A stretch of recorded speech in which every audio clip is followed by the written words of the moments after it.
Hi, I'm Emma. I live with my mom and dad and my sister Sophia. She's really pretty and super smart. Our parents always seem to like her more than me. They pay a lot of attention to her, but not so much to me. They often tell me off for staying in my room a lot. They say things like, "You're always hiding away. You should be more active. We won't be here forever, you know." I know they won't be here forever, and I have my own thoughts and things I want to do. But my parents see me as lazy and don't take me seriously.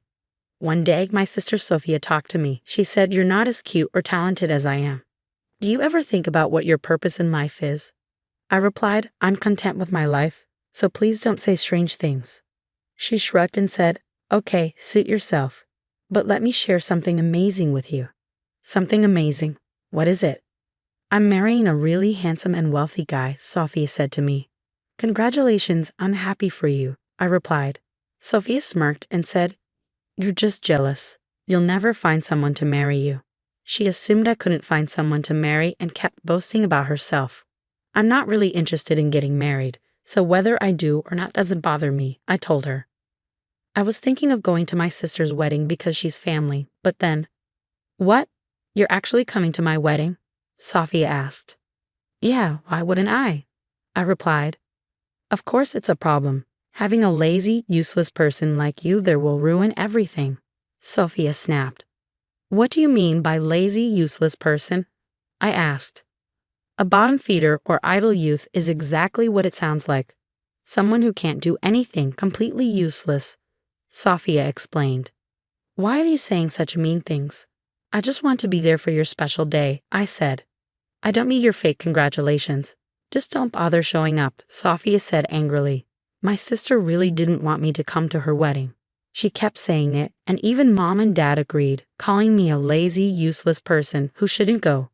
But I thought it wouldn't be right if no family showed up, so I decided to go anyway. On the day of the wedding, as I was getting ready in my dress, mom and dad caught me. "What are you doing here? We told you not to come to the wedding," they yelled. Hearing the commotion, my sister came over. "Why are you here? I didn't invite you," she said angrily. "But I thought it would be strange if no family came. I wanted to support you," I explained. "Why do you always have to complicate things? You're not even supposed to be known to the other family," she said. "What? I didn't know about the family dinner either. You didn't invite me," I said, feeling hurt. "Why would you be so mean? It's obvious, you just mess everything up. If people found out we have a lazy, useless person in our family, it could ruin the marriage. That's why we didn't invite you," my sister said with a cruel laugh. My parents joined in, smirking.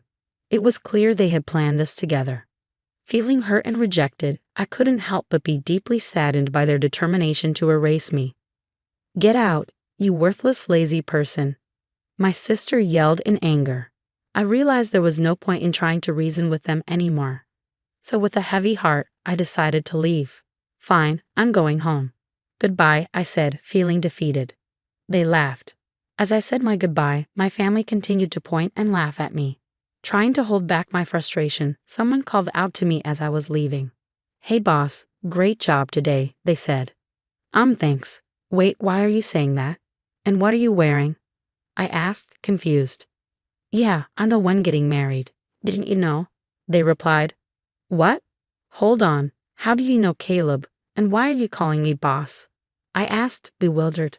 "Also, for your information, this person is the president of my company," they explained. "No way. You're the president?" I exclaimed, shocked. "And what's your connection with Sophia?" they asked. "She's my sister," I replied. "What? Sophia is your sister, but I didn't see you at the family greeting," Caleb said, surprised. "Well, my sister didn't take me to the greeting," I explained. "Why would she do that?" Caleb asked, puzzled. "She thought I was just a lazy, useless person," I replied. "Sophia, is this true?" Caleb questioned my sister. "Well, she's always in her room staring at her computer. I didn't think she was doing anything important," my sister replied, sounding unsure, but Caleb wasn't having it. "Don't joke around. The boss gives us precise instructions from home. She's a skilled executive," Caleb said angrily, making my sister realize the mistake she had made. I didn't know, Emma. I'm sorry. I never thought." My sister Sophia stammered, realizing her mistake. It's okay, sister. I understand now, I reassured her. I'm going home. I'll call for the limousine. A limousine? That's a fancy car, Caleb exclaimed, surprised. Boss, you're leaving? Caleb asked, concerned. Yes, it seems I'm not welcome here, I replied, feeling hurt. Hey, what are you doing, Sophia? How dare you speak to the boss like that? Caleb scolded my sister, growing angry. But I didn't know. How can you blame me for not knowing? Sophie defended herself, sounding remorseful. Ignorance is no excuse, boss. I apologize for Sophia's rudeness, Caleb said, taking responsibility.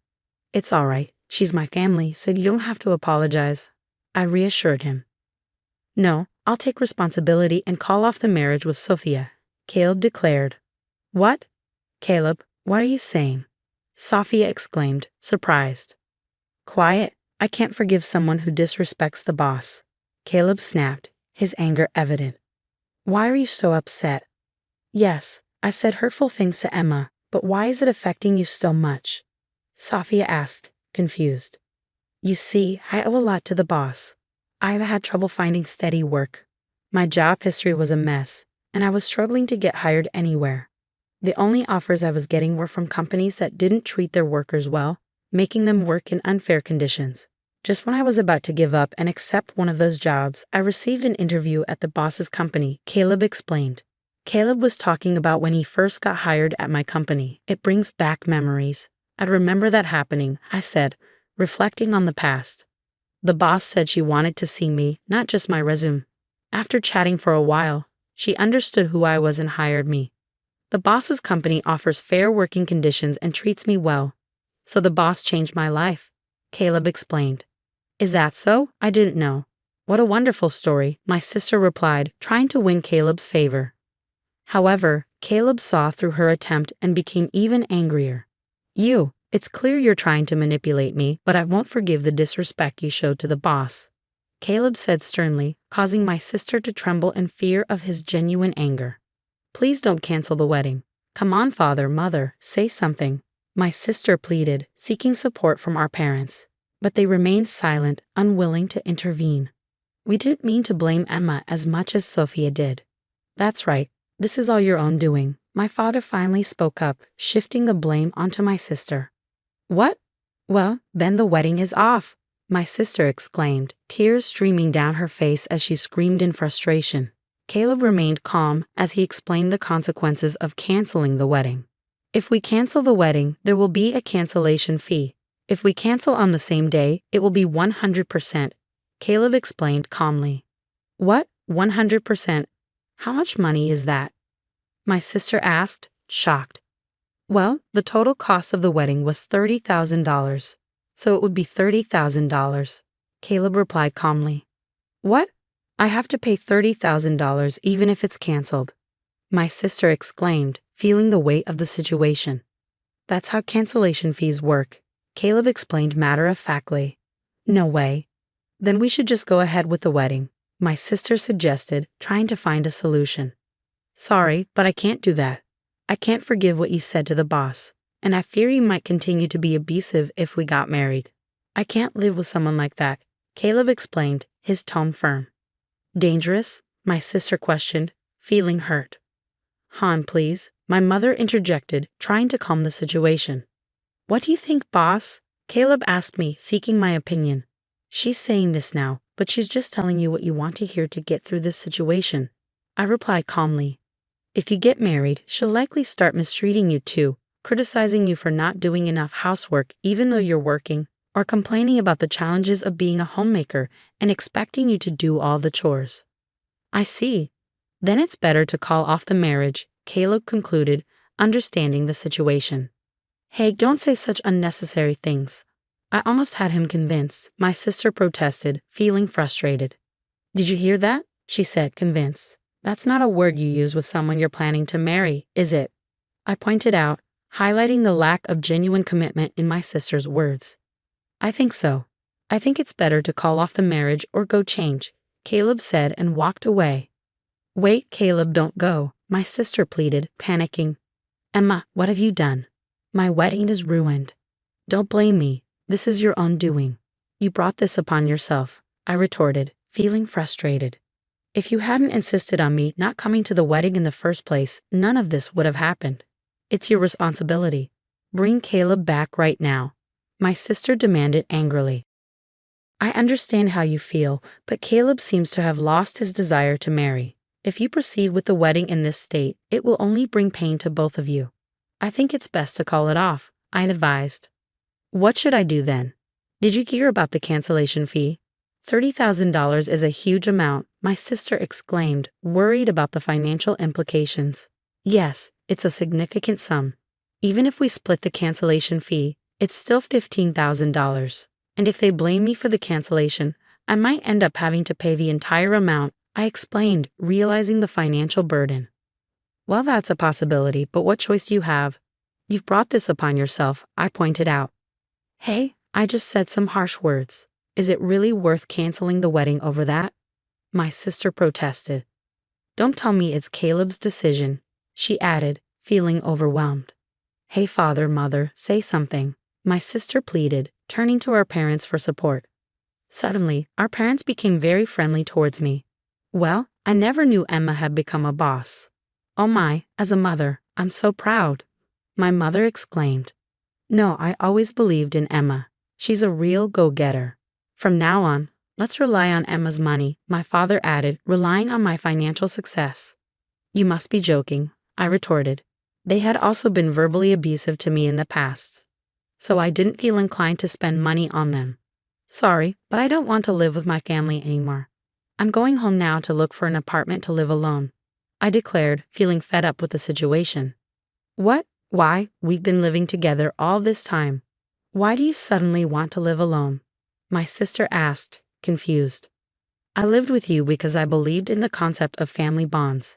I hoped that by living together, you might eventually understand my job. But the reality was different. You never understood my work and even insulted me. And now you want to rely on my money? Would anyone want to live with people like that? I explained, feeling hurt and frustrated. I understand. I'm sorry. From now on, I'll cherish you. Please continue living with us, okay? My sister apologized, hoping to mend our relationship. I said no, didn't I? I don't want to live with you anymore, I replied firmly, standing by my decision. Despite my refusal, father and mother continued to insist, refusing to accept my choice. What if we kick Sophia out of the house? Then you'll live with us, right? My father suggested, surprising everyone with his proposal. What? Wait, father, what are you saying? My sister protested, feeling shocked and hurt by his words. Shut up. I was a fool to expect anything from you. We'd be better off living with Emma than with you, my father snapped angrily, showing his disappointment in my sister. It was the moment my father abandoned my sister, and as a family member, I couldn't bear to witness such cruelty. Father, just so you know, I detest people who abandon others so easily the most, I stated firmly, expressing my disapproval. What? What are you saying? My father asked, taken aback by my words. People like that will eventually betray my trust too, so I can't live with them, I explained. No way, my father exclaimed, realizing the consequences of his actions. Hey, you idiot husband. Why can't you convince her to stay? My sister scolded Caleb. Shut up, Caleb snapped in frustration. As my parents continued to argue, Caleb returned, now dressed in casual clothes. What's going on? Are you still fighting? Caleb asked, puzzled by the commotion. Caleb, I can't believe you actually went to change, my sister remarked, surprised. I told you I would, didn't I? What's going on? Caleb replied, confused. Are you really going to cancel the wedding? I hate this. Why is this happening? My sister lamented, feeling overwhelmed by the situation. Yeah, just so you know, you're the reason for all this, so you'll have to pay the entire cancellation fee. I've already discussed it with our parents, I stated firmly. What? That's not fair. It's not solely my fault, is it? My sister protested. Sis, no matter how you look at it, the blame falls on you, I replied, feeling frustrated. Hey, you be quiet. How dare you tell the boss to be quiet? I won't tolerate any more insults to the boss. Caleb intervened, defending me. Wait, please calm down, my sister pleaded, trying to diffuse the tension. Boss, did you call the limo yet? Caleb asked me. No, I got caught up in a conversation and forgot, I admitted. Then I'll call it. I need to go home too, Caleb said, taking action. Wait a minute. Please reconsider, my sister pleaded once again, hoping for a change of heart. What's there to reconsider? I don't love you anymore, my sister replied sadly. Don't say that. It was my fault. I promise I won't say anything terrible to Emma again. My sister pleaded, trying to make amends. We've had this conversation many times. Enough already. I replied, feeling weary of the repeated apologies. Boss, I've called the limo. It'll be here soon, Caleb informed me. Then let's wait outside. I'll go change too, I said, ready to leave. Wait, Emma, let's talk. My sister called out, hoping for a chance to reconcile. There's nothing to talk about, I replied firmly, determined to leave the situation behind. Wait, Emma, father and mother are begging too. Without you, we'll have to rely on Sophia's money, my sister pleaded. But Sophia will have to pay the cancellation fee and might run out of money. We won't be able to live comfortably, I countered, concerned about our financial stability. Father, mother, if you need money, why don't you consider getting a part-time job or something? I suggested. No way. I don't want to work at this age, my father protested. It's okay. There are people working even in their 70s and you're both still in your 60s, right? You're still energetic, I reasoned. That's not the problem. My body feels heavy and it's hard to move. And you expect me to work? My father complained. Yes, no way, my mother added, agreeing with my father's sentiments. Are we done here? I'm going to change, so don't talk to me anymore. After I get home, I'll pack my bags and stay at a hotel for now. I have no intention of dealing with you ever again, I declared firmly. Hey, wait for me. Please don't go. Don't abandon us. Emma. My sister and parents pleaded desperately, but I didn't stop. Ignoring their cries, I quickly changed and left the venue. Caleb's limo took me home, where I packed my bags and headed to a hotel. There, I searched for apartments, signed a lease right away, and completely cut ties with my family. As a consequence of canceling the wedding, Sophia had to pay the $30,000 cancellation fee, and my parents were so angry that they disowned her. In the end, they ran out of money and had to work part-time jobs.